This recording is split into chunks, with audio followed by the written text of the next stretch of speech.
o Senhor esteja convosco. Ele está no meio de nós. Proclamação do Evangelho de Jesus Cristo segundo São Mateus. Glória a vós, Senhor.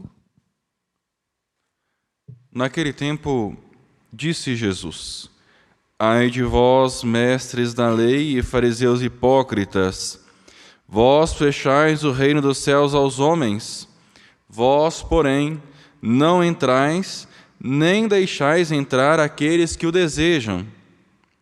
Ai de vós, mestres da lei e fariseus hipócritas, vós percorreis o mar e a terra para converter alguém, e quando conseguis, o tornais merecedor do inferno, 2 vezes pior do que vós.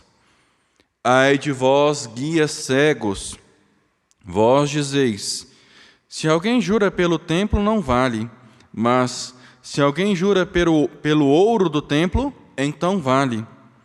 Insensatos e cegos, vós dizeis: se o ouro do templo vale mais do que o altar, e não o santifiqueis? Vós também dizeis: se alguém jura pelo altar, não vale, mas se alguém jura pela oferta que está sobre o altar, então o vale. Cegos, o que vale mais? A oferta ou o altar que santifica a oferta? Com efeito, quem jura pelo altar, jura por ele e por tudo o que está sobre ele. E quem jura pelo templo, jura por ele e por Deus que habita no templo. E quem jura pelo céu, jura pelo trono de Deus e por aquele que nele está sentado. Palavra da salvação. Glória a vós, Senhor. Queridos irmãos e irmãs que se encontram aqui no Santuário Basílica de Nossa Senhora da Piedade, a você que nos escuta pelas ondas da Rádio América, tanto AM quanto agora FM 107.1, nos acompanha também pela TV Horizonte, TV de nossa Arquidiocese de Belo Horizonte, e também pelos nossos canais no YouTube e no Instagram, Mãe Piedade. Desde já, vale recordar que é importante você dar o seu like para que as nossas transmissões possam chegar no coração de diversas outras pessoas que possam também acompanhar as reflexões e as transmissões do nosso santuário. Amados e amadas de Deus, celebramos hoje a memória de Santo Agostinho de Hipona, bispo e doutor da Igreja. Quando celebramos a festa, a memória de um santo, é sempre importante recordar que ele foi gente como cada um de nós.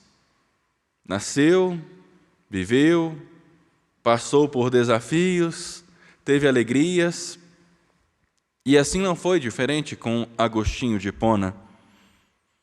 Ele demorou bons tempos para se encontrar com Deus. Viveu uma vida desregrada, viveu momentos em que ele poderia fazer tudo e escolheu seguir a Deus. E é isso que é bonito perceber na vida dos santos. Pessoas como nós. E às vezes a gente escuta por aí: a santidade é algo distante. Quando a gente chama alguém: olha, você é chamado a ser santo, a pessoa fala: o que é isso? Não, eu estou distante de ser santo. E todos nós, pelo batismo, somos chamados à santidade. Porque o nosso Pai é santo. E se foi Ele que nos criou e nos fez imagem e semelhança dEle, nós também devemos buscar a santidade. Tudo bem que nós herdamos a marca do pecado original, experienciamos a morte em nossas vidas, cometemos os pecados, mas todo acordar, todo dia, Deus nos concede uma graça de buscarmos o céu. Todos os dias, quando acordamos, é dia de render graças a Deus e falar: obrigado, Senhor, por essa nova oportunidade que eu tenho de buscar o céu. E assim foi com Agostinho. Era um homem inteligentíssimo. Era um homem estudado.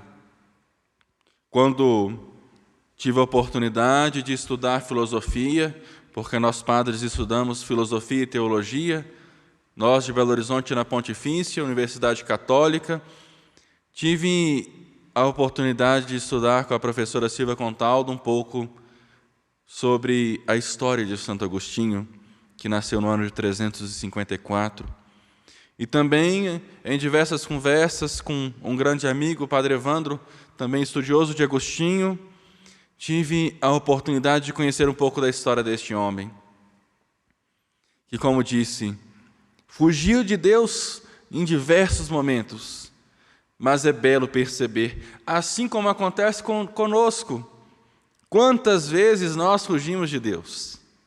Quantas vezes Deus coloca algo em nossa mente e a gente fala assim, não, deixa para depois, vou na missa depois, agora não. Um homem que foi batizado já velho, porque no início da história da igreja, nós tínhamos algo que era belo, saudade deste tempo da igreja. Por mais que era um tempo desafiador, onde os cristãos eram perseguidos, mas nós tínhamos algo bonito na igreja que se chamava catecumenato. Ou seja, eram pessoas adultas que buscavam um caminho incessante, intenso, para receber os sacramentos da iniciação. E assim aconteceu com Agostinho. Ele já era adulto quando foi batizado, era adulto quando se converteu, mas abraçou a fé de uma forma verdadeira. E não como hoje a gente leva as crianças para batizar porque é porque chora demais, é para tem medo de tempestade, está com quebrando, espinhela caída e por aí vai. Não, as pessoas antes, quando aderiam à fé, era um caminho que às vezes durava mais de 5, 7 anos para ser batizado, para receber a Eucaristia, para ser crismado e confirmar a fé. Agostinho passou por esse caminho, mas fugiu de Deus durante décadas, até o momento em que Deus o pescou, porque Ele faz assim conosco. Ele não escolhe os melhores, mas aqueles que estão disponíveis. E assim Deus fez com Agostinho, o pescou, o laçou, no momento em que ele estava fazendo os estudos dele, da filosofia, dos antigos. Era um homem letrado. Ele tinha consciência de muitas coisas sobre a ágora, a praça, sobre o cosmos, grande estudioso da filosofia. Mas em certo momento estava à mesa, diante dele as cartas de Paulo, e aí veio em seu ouvido, pega e lê. E quando abriu na carta de São Paulo, a comunidade de Roma, e nessa carta estava escrita, nada de devassidão, nada de imoralidade, nada de bebedeiras. E era tudo que ele estava vivendo. Era tudo aquilo que estava acontecendo na vida de Agostinho. E aí se iniciou a sua conversão. Mas é importante também relatar algo. Ontem, por mais que foi domingo, nós recordamos também a memória de Santa Mônica, mãe de Agostinho, que rezou muito por ele. Quantas mães também rezam pelos filhos? Quantas mães rezam pelos filhos que estão perdidos nas drogas, que estão perdidos numa sexualidade desregrada, que estão perdidos na bebedeira? Quantas mães não dormem enquanto os filhos não chegam em casa, perdem noites em claro, ficam acordadas esperando os filhos? Mães, não deixem de rezar pelos seus filhos. Peçam a graça, como assim ocorreu com Santa Mônica, que rezou sem desistir pela conversão de seu filho Agostinho.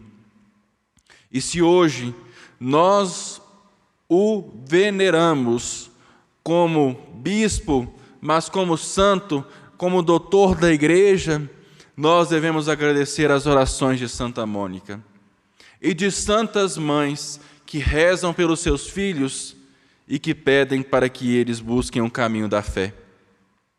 O que a gente mais escuta no santuário, o que a gente mais escuta na igreja, nas paróquias por onde a gente passa, é assim: padre, meu marido não vai na igreja, meu filho não vai na igreja, só eu que vou na igreja, meu pai, minha irmã não vai na igreja. E assim, quando nós olhamos para a história de Agostinho, nós percebemos que por mais que possamos fugir de Deus, Ele nos laça. Quando tem uma chance, quando nós abrimos uma brecha em nosso coração, Deus entra. Deus opera em nossas vidas. Tenhamos este ardor verdadeiro que Deus gera no nosso coração. E aí é por isso que Agostinho uma vez escreveu: tarde te amei, ó beleza tão antiga, mas tão nova, porque tu estavas dentro e eu estava fora. Eu estava fora de mim, mas tu me seduziste e me encantei por ti. E é isso que nós devemos fazer, deixar sermos seduzidos por Deus, para que Ele entre no mais íntimo do nosso coração e nós sejamos dele, por Ele e nele, com Ele. Agostinho, então, gastou a sua vida pela igreja como bispo, discípulo de um grande santo, Ambrósio, que o inseriu na escola do catecumenato e assim depois se tornou bispo de Milão. Que Agostinho interceda por cada um de nós, pelos desafios que nós vivemos na igreja, pelos desafios que nós vivemos dentro de casa, por tudo aquilo que se encontra aos nossos olhos. Agostinho era um homem muito turrão, cabeça dura. Por isso que os inteligentes, eles dizem, né, que são pessoas difíceis de conversar. O evangelho de hoje pode soar no nosso coração que Jesus está assim, bem bravo, hipócrita, insensíveis, cegos. Foi isso que Jesus diz neste discurso para os mestres da lei e para os fariseus. Como nós ouvimos do evangelho do último domingo, como nós ouvimos do evangelho sobre o decálogo, os fariseus eram homens que tinham mais de 600 leis. Eram homens que conheciam da lei, mas não viviam. Quando o evangelho fala que Jesus falava com autoridade, exousia, a autoridade de Jesus é uma autoridade que ele prega e vive. E aqueles homens só pregavam, mas não viviam. Jogavam fardos pesados nas costas dos outros, mas não conseguiam viver nem um terço daquilo que eles pregavam. Ai de vós, mestres da lei e fariseus hipócritas, vocês fecham o reino dos céus para os homens, porque vocês ensinam para eles um Deus que castiga, um Deus que não ama, um Deus que as pessoas dizem: olha, o Deus do Antigo Testamento é um Deus que castiga, é um Deus que manda praga, que mata. E é esse Deus que eles ensinavam. E Jesus veio, como nós percebemos em uma carta do Papa Francisco, Misericordiae Vultus, o rosto de Deus é misericórdia. Jesus veio mostrar que Ele, o Pai e o Espírito, são um em três pessoas, mas que Deus é misericórdia. Tanto é que Ele mesmo se encarnou. Deus não precisava se encarnar para nos salvar, era só estralar os dedos e Ele nos salvaria. Mas Ele, por tanto nos amar, se encarnou no meio de nós para nos salvar. E aqueles fariseus estavam presos, estavam enraizados em uma doutrina cega, onde impunham fardos pesados sobre os homens, mas não conseguiam viver nem a metade. Colocavam E assim nós compreendemos, ao olhar para este Evangelho de Mateus, quando foi escrito aproximadamente no ano 80, o templo já estava destruído e aqueles homens estavam buscando, aqueles fariseus estavam buscando ressignificar a cultura do templo.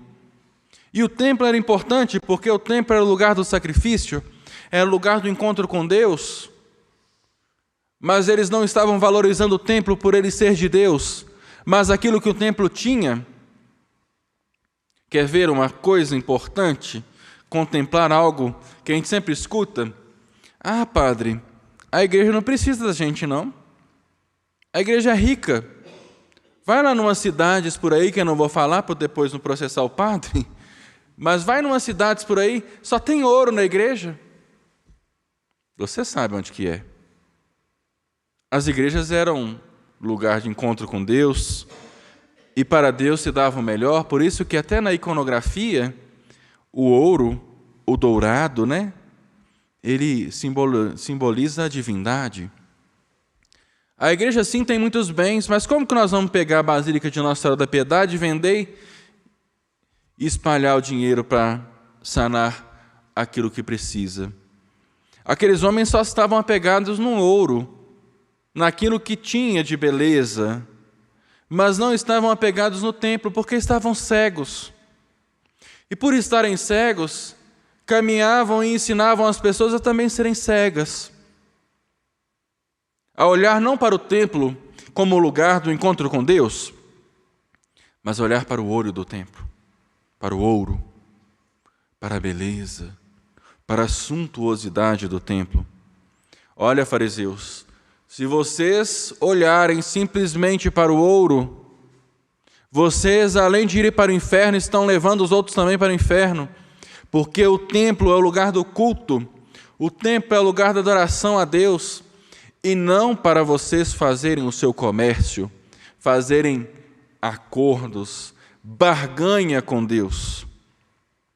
Ai de vós, que levam as pessoas para o inferno, porque o lugar de você já está garantido lá. Olha, minha gente, o que santifica o templo é o altar. O que santifica o templo é o próprio Deus, que se dá em sacrifício por nós. A mentalidade do templo, no tempo de Jesus, era que eles prestavam sacrifícios para aplacar a ira de Deus. Agora, o altar do templo não precisa mais de sacrifício, porque o próprio Deus se deu em sacrifício. Ele se deu como cordeiro. Ele foi a vítima, sem mancha, sem pecado. Que nós, hoje, não sejamos como os fariseus hipócritas, que jogavam fardos pesados nas costas das pessoas, mas que nós, hoje e sempre, possamos conduzir as pessoas ao encontro verdadeiro com Deus. Quando olharmos para alguém que está em incoerência com aquilo que nós professamos, vamos parar de apontar o dedo, para de julgar. Sabe por quê? Olha Agostinho, viveu uma vida toda desregrada. Já pensou, depois de sua conversão, depois de seu caminho de encontro com a pessoa do Cristo, se todo mundo apontasse dedo na cara dele e falasse: eu sei de onde você vem, eu sei o que você fez, eu sei o que você fez ontem. Já pensou? Se nós formos fazer isso com os nossos irmãos, são os nossos irmãos porque são cristãos, são pessoas que caminham conosco, que professam a mesma fé.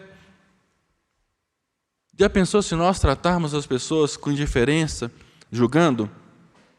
Como o padre costuma dizer, o mundo não dá volta, ele capota. Hoje a gente está de pé, estendendo o braço para alguém levantar, mas amanhã alguém pode estender o braço para cada um de nós, como Deus fez com Agostinho. Agostinho virou os olhos para ele. Deus não desistiu de Agostinho. E na primeira brecha que ele deu, Deus o laçou. que o farisaísmo saia do nosso coração, para que a graça de Deus encha as nossas almas, para que assim nós sejamos a cada dia dele. Não prestemos a oferta ao templo para aparecer. Não olhemos para a suntuosidade do templo, mas olhemos para o próprio Deus, que se dá em sacrifício por cada um de nós, nos amando, como nós também devemos amá-lo, respeitá-lo e adorá-lo. No instante de silêncio, deixemos que a palavra de Deus meditada encontre um lugar fecundo em nosso coração. Que esta palavra produza frutos verdadeiros, bons frutos, e que esses frutos permaneçam. Acolha a palavra de Deus.